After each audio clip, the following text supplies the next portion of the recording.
রহমানির রহিম। উপস্থিত সাংবাদিক ভাই ও বোনেরা, আপনাদের সকলকে আমি মেজর ইয়াসির র্যাব 10-এর সিপিসি 2 শ্রীনগর মুন্সিগঞ্জ ক্যাম্পে স্বাগত জানাচ্ছি।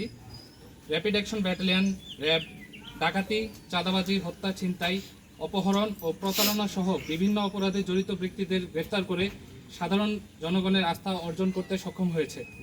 একই সঙ্গে বিপুল পরিমাণ অস্ত্র, গোলাবারুদ, অবৈধ মাদক, সকল ধরনের প্রত্নতাত্ত্বিক নিদর্শনসমূহ পাচার চক্রের সক্রিয় সদস্যদের গ্রেফতার করে র্যাব দেশের আইন শৃঙ্খলা রক্ষায় প্রশংসনীয় অবদান রাখছে।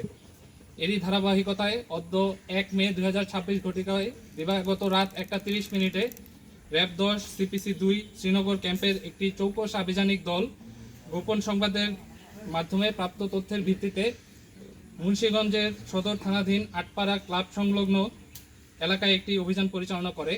উক্ত অভিযানে 141 কেজি ওজনের একটি কালো রঙের প্রাচীন দুর্লভ কোষ্ঠী পাথরের বিষ্ণু মূর্তি, যার অবৈধ বাজার মূল্য 1,50,00,000 টাকা সহ 2 জন কোষ্ঠী পাথর পাচারকারীকে গ্রেফতার করা হয়। উদ্ধারকৃত কোষ্ঠী পাথরের বিষ্ণু মূর্তিটির দৈর্ঘ্য আনুমানিক 50 ইঞ্চি এবং প্রস্থ 24 ইঞ্চি।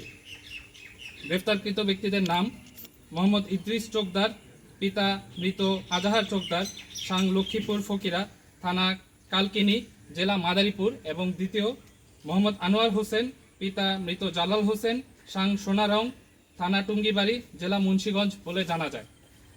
এ সময় আটককৃত ব্যক্তিদ্বয়ের নিকট হতে তাদের ব্যবহৃত মোবাইল ফোন জব্দ করা হয়। প্রাথমিক জিজ্ঞাসাবাদে জানা যায় যে গ্রেফতারকৃত ব্যক্তিদ্বয় মূর্তি পাচারকারী চক্রের সদস্য।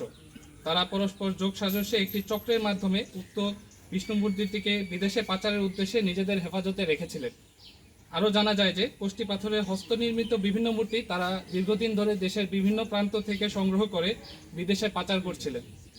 গ্রেফতারকৃতদের বিরুদ্ধে সংশ্লিষ্ট থানায় আইনানুগ ব্যবস্থা গ্রহণ কার্যক্রম চলমান এবং এই চক্রের সঙ্গে জড়িত অন্যান্য সদস্যদের গ্রেফতারে অভিযান অব্যাহত রয়েছে।